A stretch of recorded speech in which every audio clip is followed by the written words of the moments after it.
Now, on a different matter, I spoke yesterday about how working Americans are having a tough time figuring out where Vice President Harris stands on left-wing climate policy.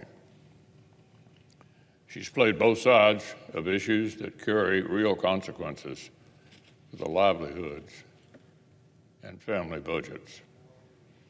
And unfortunately, it doesn't stop at the Green New Deal. Voters consistently report that border security is among their top concerns, and with good reason. In the last 4 years, humanitarian chaos and a security crisis at the southern border has set all the wrong records. Since the Biden-Harris administration took office, CBP has recorded more than 9.9 million encounters with illegal aliens, and this doesn't include the nearly 2 million known gotaways. In the past fiscal year alone, CBP has encountered 2.3 million people attempting to illegally enter our country. And the Democratic nominee for president also happens to be the current administration's point person responsible for this exact issue.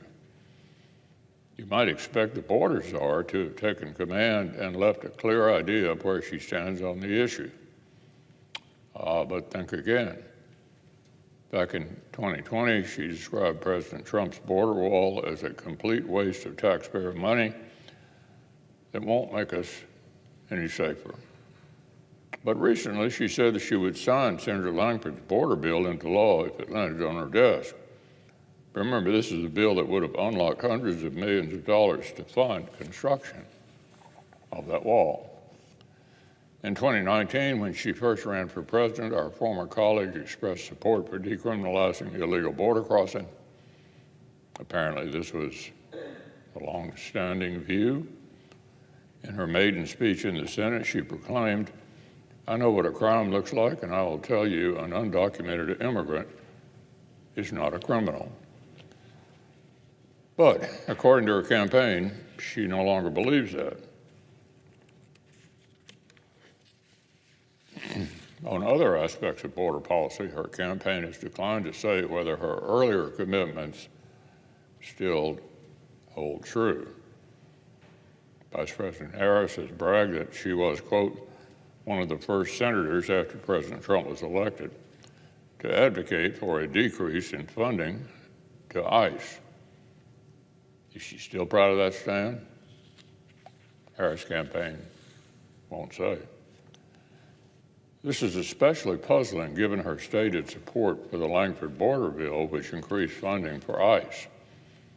Does she know what's in the legislation she says she now endorses?